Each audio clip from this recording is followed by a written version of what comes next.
أعوذ بالله من الشيطان الرجيم. بسم الله الرحمن الرحيم. إن الذين كفروا سواء عليهم أنذرتهم أم لم تنذرهم لا يؤمنون.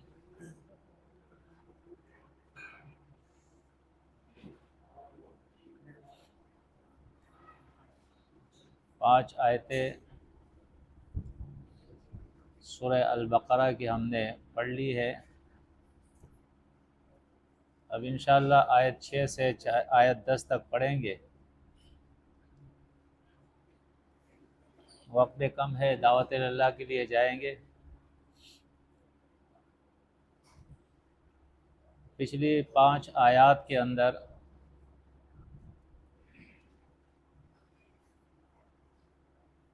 مومنین کا ذکر تھا. پچھلی 5 آیات کے اندر مومنین کا ذکر تھا، ان کے اوصاف بیان ہوئے.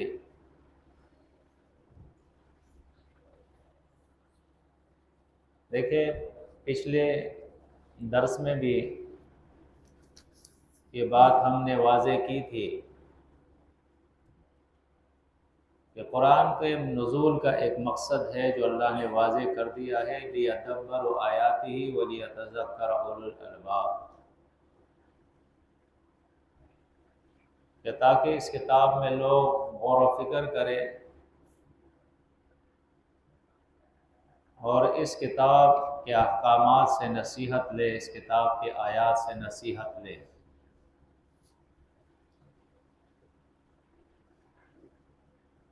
ہمارے معاشرے کے اندر قرآن سے لوگ محبت کا دعویٰ بھی کرتے ہیں، چومتے بھی ہیں،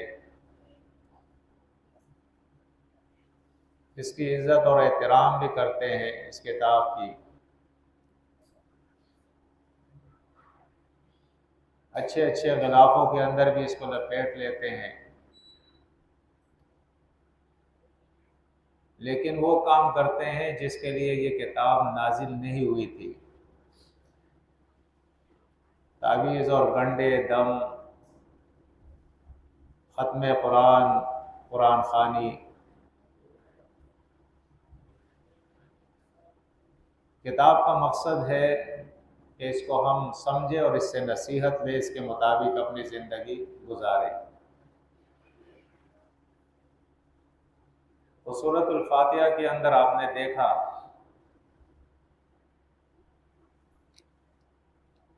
کہ مومنین نے اللہ سے یہ دعا کی تھی، اہدنا الصراط المستقیم،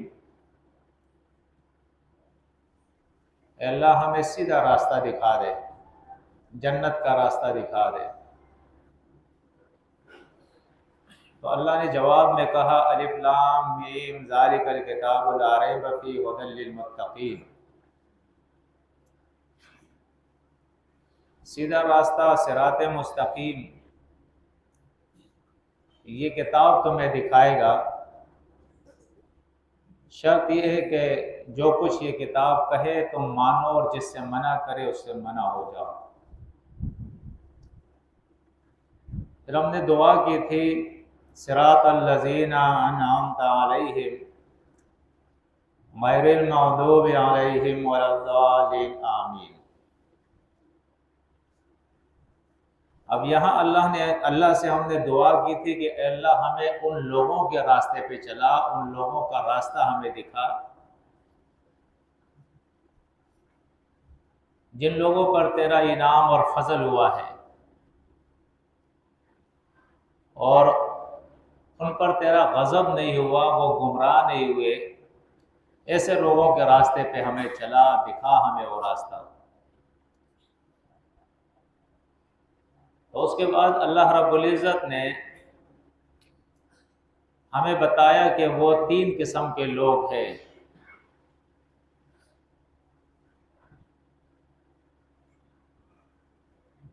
جن لوگوں کا قرآن نے تعارف کیا ہے اور پھر بڑی تفصیل کے ساتھ قرآن اس کو بیان کرے گا. پچھلی 5 آیات کے اندر وہ لوگ اللہ نے ہمیں دکھائے جن پر اللہ نے فضل کیا ہے، انعام کیا ہے، وہ متقین ہے، وہ صراط مستقیم پر چلنے والے لوگ ہیں، وہ جنتی لوگ ہیں، اور ان کے 5 اوصاف بیان کر دیے۔ تفصیل پھر قرآن میں بعد میں آئے گی۔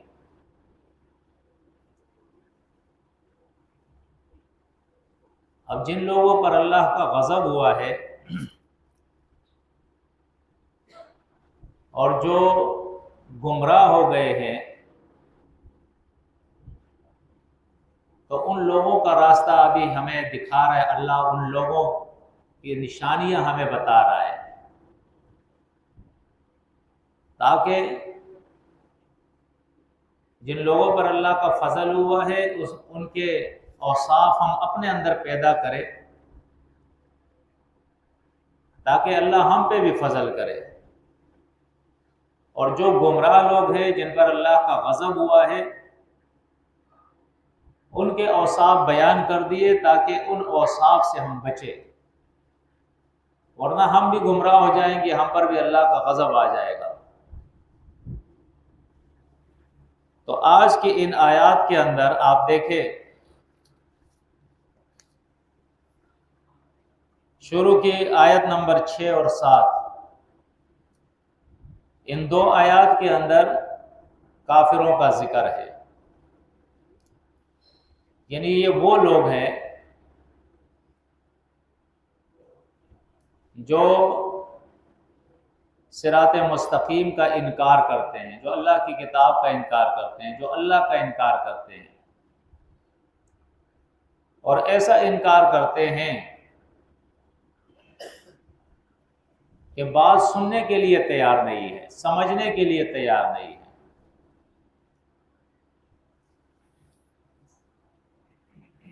قرآن کی اصطلاح میں ایسے لوگوں کو کافر کہتے ہیں۔ ان الذین کفروا سواء علیہم،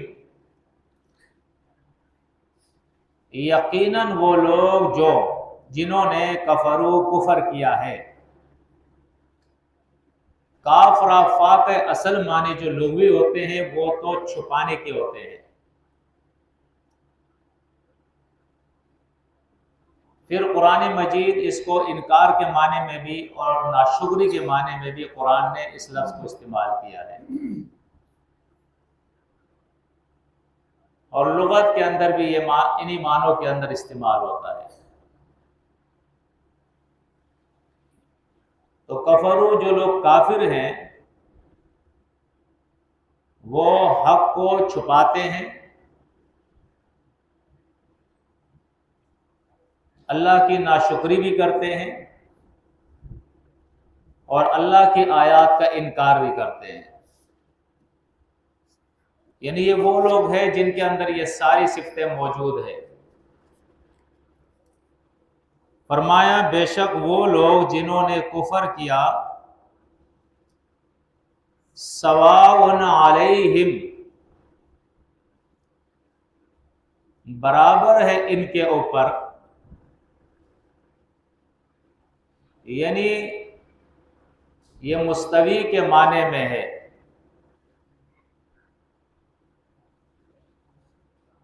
دو چیزیں قرآن نے بیان کی ہے، اَأَنذَرْتَهُمْ، کہ تو انہیں خبردار کرے، ڈرائے۔ انذار اصل میں عربی میں کہتے ہیں کسی آنے والی ایسی چیز سے جس کے اندر مصیبت ہو، عذاب ہو، پریشانی ہو، اور اس سے پہلے ہی متنبع کر دیا جائے، بتا دیا جائے۔ تو فرمایا جو لوگ کافر ہیں، جنہوں نے کفر کیا ہے،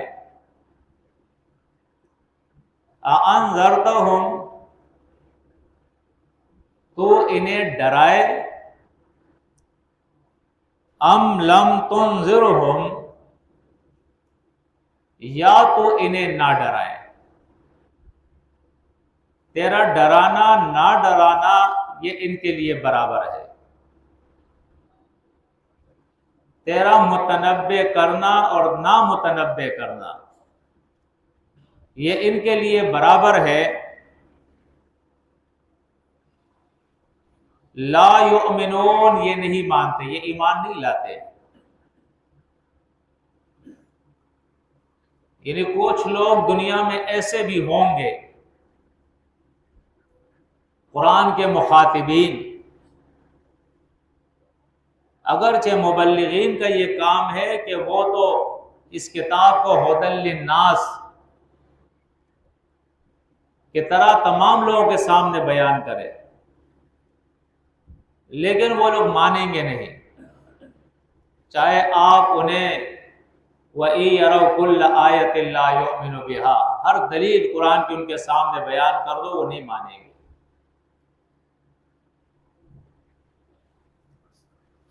اور کچھ لوگ ایسے ہوں گے جو کفر کے اندر پڑے ہوں گے، شرک کے اندر پڑے ہوں گے، نفاق کے اندر پڑے ہوں گے، لیکن جب آپ انہیں ڈرائیں گے، سمجھائیں گے، متنبع کریں گے، دلیل دیں گے تو وہ سمجھ جائیں گے، مان لیں گے، منیب ہو جائیں گے.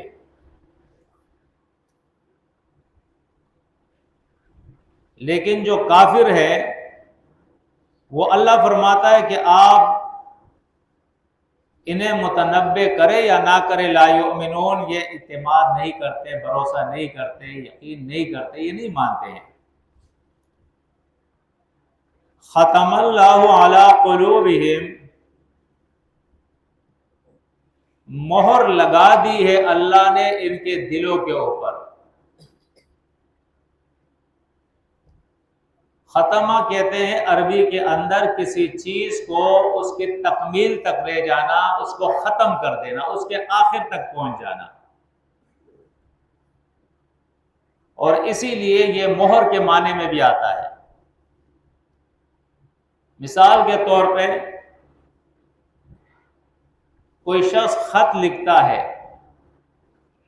لکھنے کے بعد لفافے کے اندر اس کو بند کرتا ہے، بند کرنے کے بعد اس پر اسٹامپ لگا دیتے ہیں، تو یہ مہر کے معنی ہوتے ہیں. یعنی کوئی چیز نہ اس کے اندر اب جا سکتی ہے اور نہ اس سے نکل سکتی ہے.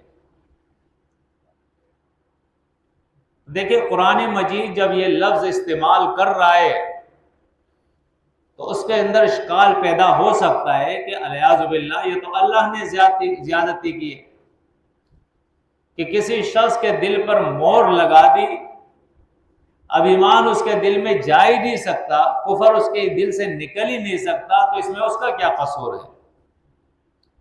تو پھر پورا قرآن اس کی تشریح کرتا ہے کہ کس کے دل پہ اللہ مہر لگاتا ہے. لیکن ان آیات کے اندر بھی اللہ نے پہلے ہی اپنے علم کے ذریعے کہ ما یکون ما کان ما یکون، ہر چیز پر اس کا علم ہے. اس لیے اللہ نے اپنے علم کے ذریعے انسانوں کو یہ بتا دیا، نبی کو بتا دیا اور مومنین کو بتا دیا کہ جن لوگوں کے دلوں پہ اللہ مہر لگاتا ہے یہ وہ لوگ ہوتے ہیں اَأَنذَرْتَهُمْ أَمْ لَمْ تُنذِرْهُمْ لَا يُؤْمِنُونَ. ان کے رویے ایسے ہیں کہ اپنے دل میں یہ اللہ کی بات اتارنے کے لیے تیار ہی نہیں ہے، اپنے دل سے یہ کفر کی بات نکالنے کے لیے تیار ہی نہیں ہے. تو اب ان کے سامنے واضح و نصیحت کرنا ایسا ہے جیسے بھینس کے سامنے بھیم بجانا، ان پہ کوئی اثر نہیں کرے گی بات. تو آگے اللہ فرماتا ہے ختم اللہ، اللہ نے مہر لگا دی علی قلوبہم ان کے دلوں پر، وعلی سمعہم اور ان کے کانوں پر، کانوں پہ بھی اللہ نے مہر لگا دی ہے. وعلی ابصارہم غشاوۃ اور ان کے آنکھوں پر پردے ہیں. غشاوۃ وہ پردے جن پردوں نے ان کی آنکھوں کو گھیر لیا ہے، ڈھانپ لیا ہے، لیکن وہ پردے ایسے ہیں کہ وہ نظر نہیں آتے ہیں. اس لیے بعض لوگ اس کا معنی کرتے ہیں غشاوۃ ناآشنا پردے،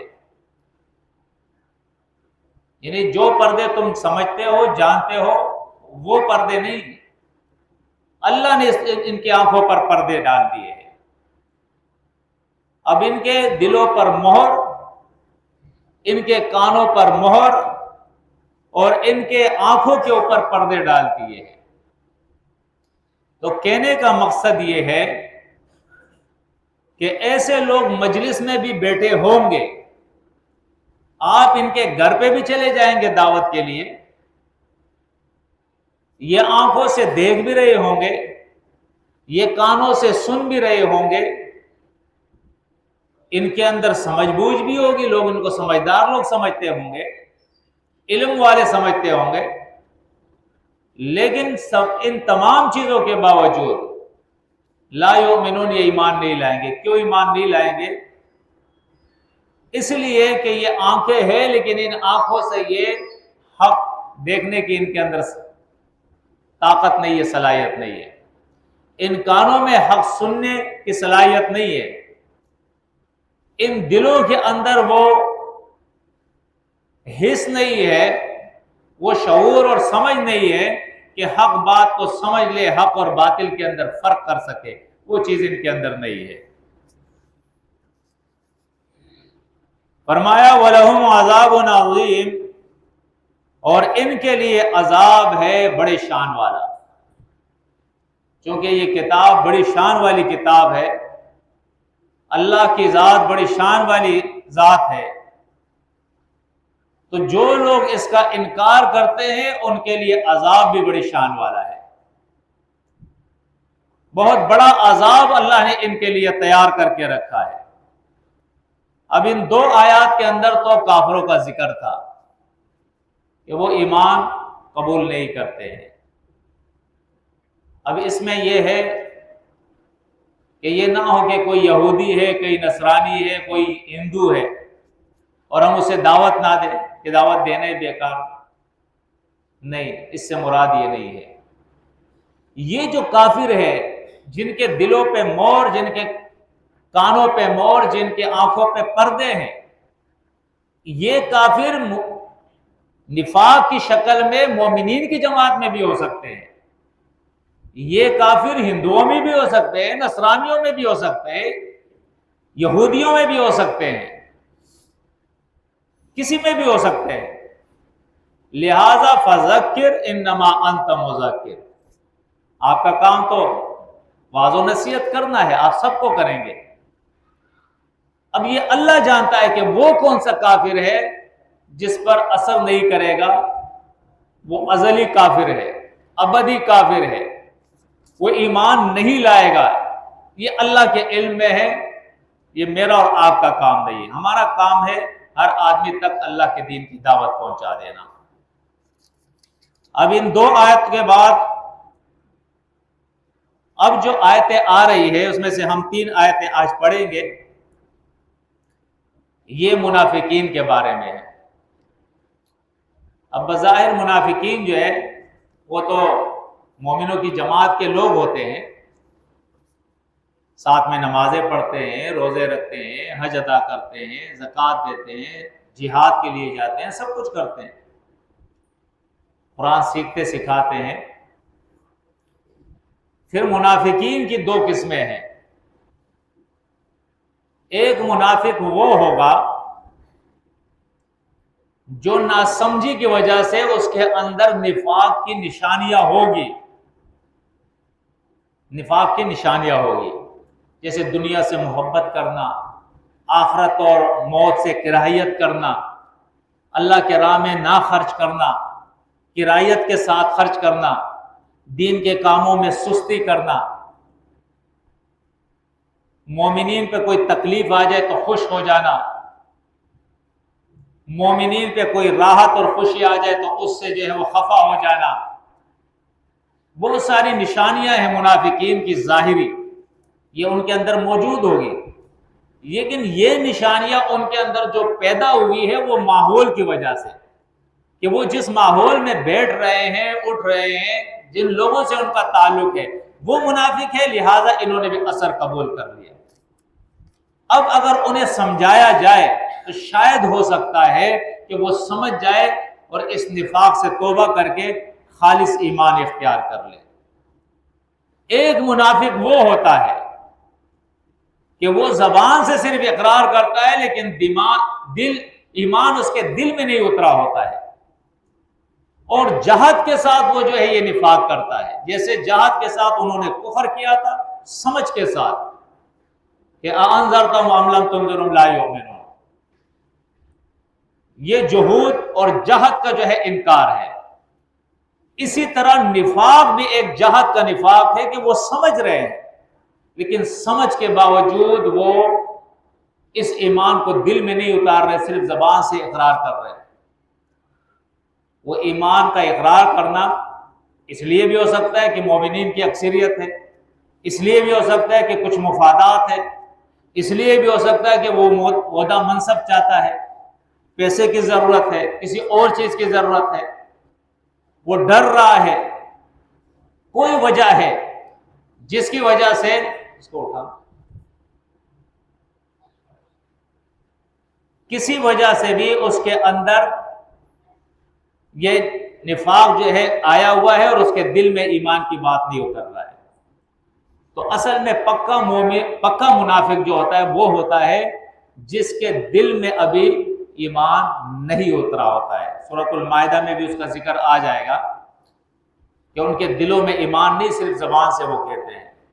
سورۃ نور میں بھی آ جائے گا، سورۃ الحجرات کے اندر بھی آ جائے گا، اور تفصیل منافقین کی جو ہے یہاں سورہ بقرہ کے اندر ہے، پھر کچھ نہ کچھ تفسیر سورۃ آل عمران کے اندر ہے مختصراً، لیکن سورۃ النساء میں پھر بڑی زبردست تفسیر ہے ان کی ہے، اور پھر اس سے بھی زیادہ تفسیر جو ہے وہ سورۃ توبہ کے اندر آئے گی۔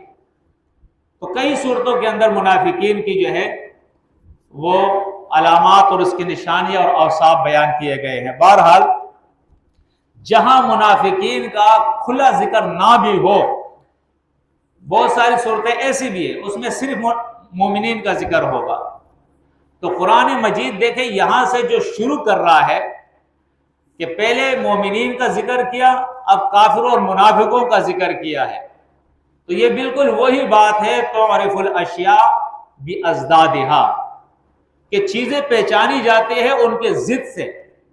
تو جب مومن کا ذکر ہوگا تو وہ صفات مومنین کے، اس کے خلاف جو صفات ہوں گے وہ کافر اور منافقین کے ہوں گے، ٹھیک ہے۔ تو جہاں مومنوں کے صفات ہوں گے تو آپ سمجھ جاؤ کہ اس کے خلاف، اس کے ضد میں جو صفات ہے وہ منافقین کی اور وہ کافروں کے، اس سے ہمیں بچنا ہے۔ تو اب یہاں منافقین کا ذکر ہے آیت نمبر 8، 9 اور 10 کے اندر۔ وَمِنَ النَّاسِ مَن يَقُولُ، اور بعض لوگوں میں سے، اور اگر الناس کے اندر الف لام اس سے مراد چونکہ تعریف کا ہے، اس سے مراد ہم صحابہ کی جماعت لے لیں تو مراد یہ ہوگا کہ بعض ان جماعت مومنین میں سے، ان صحابہ کی جماعت میں سے کچھ لوگ ایسے ہیں یقولو، جو کہتے ہیں آمنا باللہ، کہ ہم ایمان لے آئے اللہ کے اوپر۔ چونکہ یہ جمع چل رہا ہے، اگرچہ یقولو جو ہے یہ واحد کا صیغہ ہے لیکن ذکر جو ہے الناس کا ہو رہا ہے، تو اس لیے جتنے بھی آپ ترجمے دیکھیں گے تو وہ ترجمے آپ کو کیا لگیں گے؟ وہ ترجمے آپ کو ملیں گے جمع کے۔ تو بعض لوگ جو ہے وہ ہے جو کہتے ہیں آمنا باللہ، ہم ایمان لائے ہیں اللہ پر، اقرار کر رہے ہیں وہ ہم اللہ پر ایمان لائے۔ وبالیوم الآخر، وبالیوم الآخری، اور آخرت پر بھی ہم ایمان لائے ہیں، وہ کہتے ہیں کہ زبان سے کہیں گے۔ وما ہم بمؤمنین، اللہ فرماتا ہے وہ مومن نہیں ہے۔ ایک ترجمہ تو یہ ہے وما ہم بمؤمنین، وہ ایمان لانے والے نہیں ہے، ٹھیک ہے نا۔ لیکن اگر ہم یہ یہاں اس ترجمے کے اندر یہ با جو ہے بمؤمنین کی با جو ہے، اس کو ہم جب معنی کرتے ہیں تو اس کو زائدہ لیتے ہیں، یعنی اس کا ترجمہ نہیں کرتے ہیں۔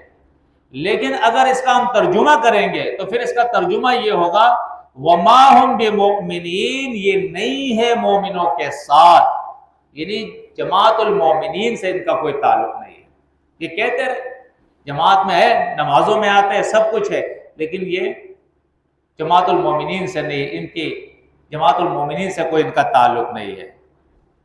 یخادعون اللہ، یخادعون اللہ، یہ دھوکہ دینا چاہتے ہیں اللہ کو، اس لیے کہ اللہ کو تو دھوکہ نہیں دے سکتے، یہ دھوکہ دیتے ہیں اللہ کو، یہ چاہتے ہیں کہ ہم دھوکہ دیں اللہ کو، لیکن اللہ کو تو دھوکہ نہیں دے سکتے ہیں۔ والذین آمنوا، اور یہ مومنوں کو دھوکہ دیتے ہیں کہ ہم بھی مومن ہیں، ہم بھی ایمان کا دعویٰ کرتے ہیں۔ اور آپ یاد رکھیں کہ ہمیشہ اسلام کو جو نقصان پہنچا ہے وہ ان منافقین کی وجہ سے، اور اس لیے قرآن سورۃ نساء کے اندر پھر خبردار کرے گا اللہ کہ تمہیں کیا ہو گیا کہ تم منافقین کے بارے میں دو جماعتوں میں تقسیم ہو گئے۔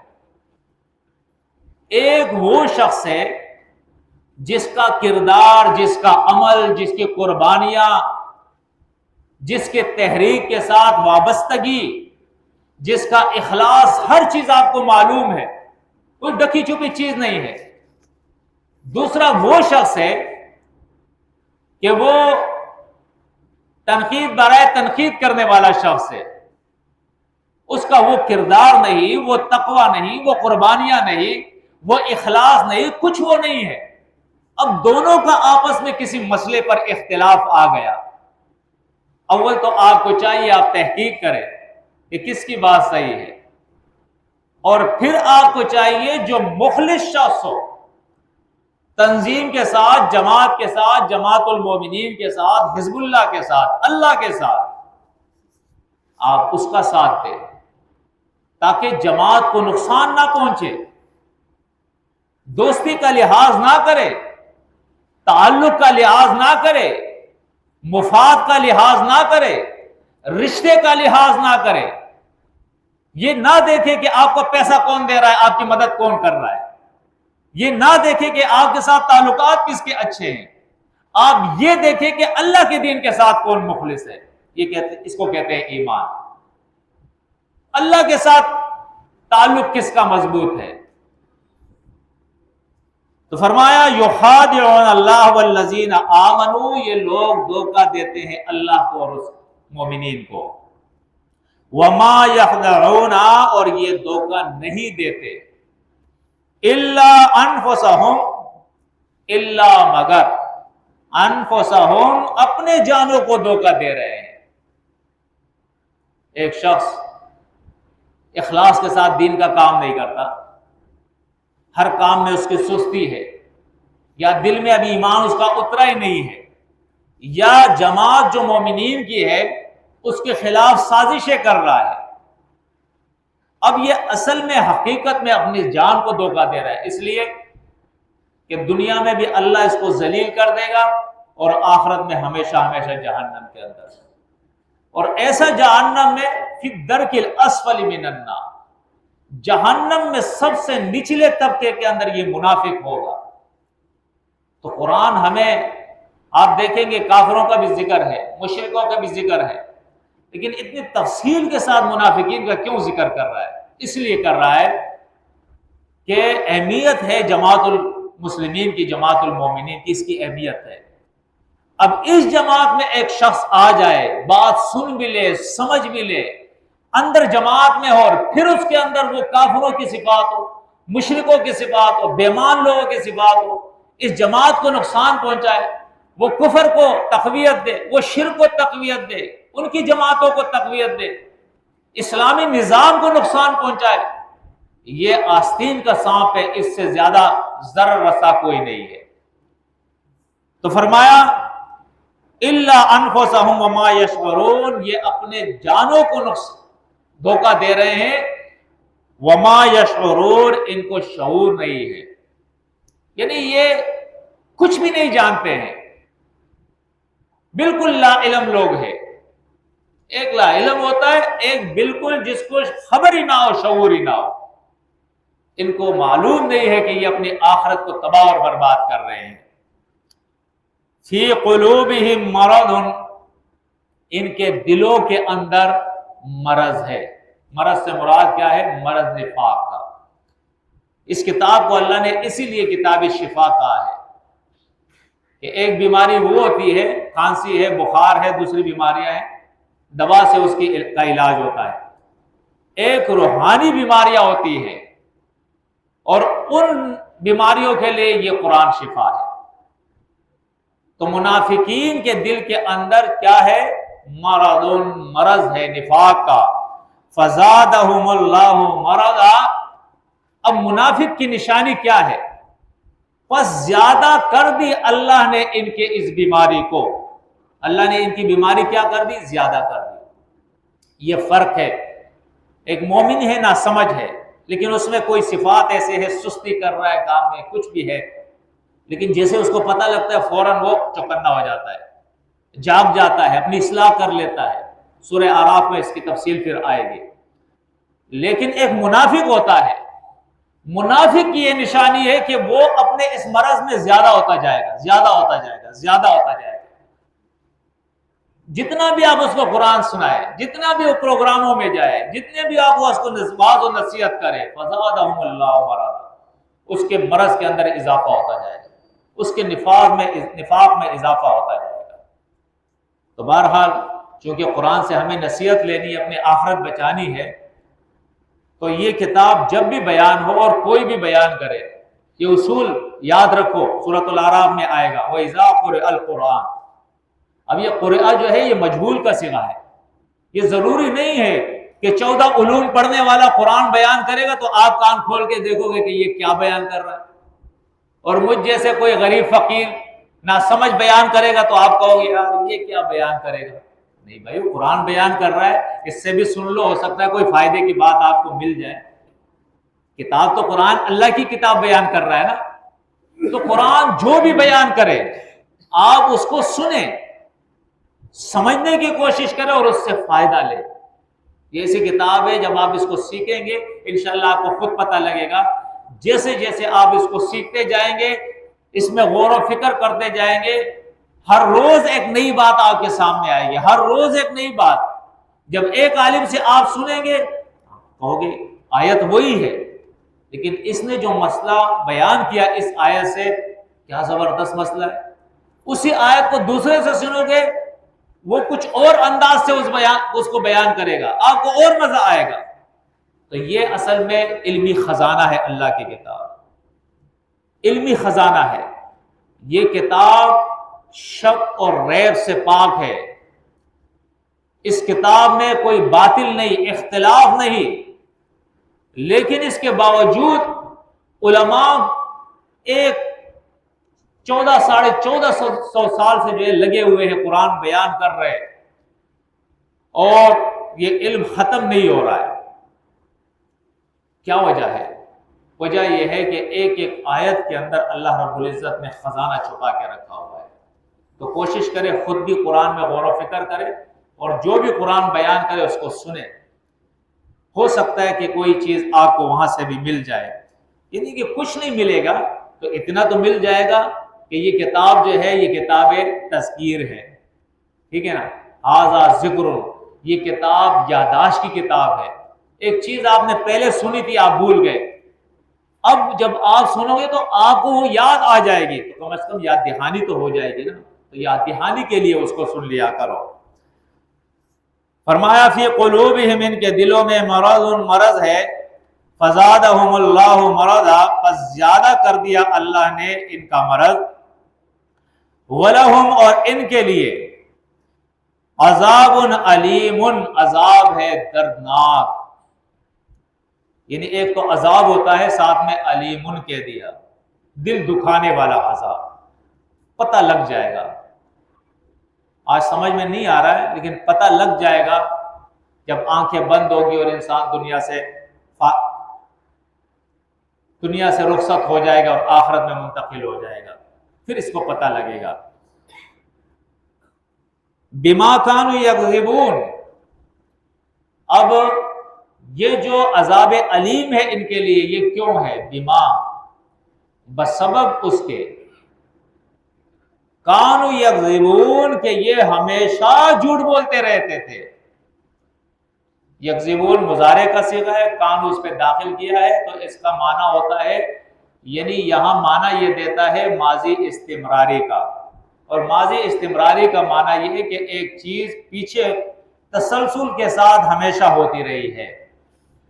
تو انسان گناہ، خطا، بول، یہ تو انسان سے ہو جاتی ہے، لیکن یہ رویہ کہ آپ ہمیشہ ہی اللہ کی کتاب کی تکذیب کرتے رہے، ہمیشہ ہی آپ تنقید کرتے رہے، ہمیشہ ہی آپ جماعت المسلمین سے ناراض رہے، ہمیشہ ہی آپ اپنے بڑوں سے ناراض رہے، آپ اپنے ساتھیوں سے ناراض رہے، یہ رویہ آپ کا جو ہے یہ خطرناک ہے۔ پھر کوئی بھی ہو، اے ٹو زیڈ کوئی بھی ہو، یہ رویہ خطرناک ہے۔ کسی وقت تو کچھ ہو سکتا ہے جب پتہ لگے آدمی اپنی غلطی کی تلافی کر لے، توبہ کر لے، استغفار کر لے، لیکن یہ بات جو ہے نا، کانوا یکذبون، کہ ان کا عقیدہ، ان کا عمل، ان کا رویہ، ان کے اقوال، وہ ہمیشہ اللہ کی کتاب کی آیات کی تکذیب کرتے رہے، یہ پھر نفاق کی بہت پکی نشانی ہے۔ تو اللہ رب العزت اس سے ہمیں بچائے۔ اقول قولی ھذا استغفر اللہ لي ولکم۔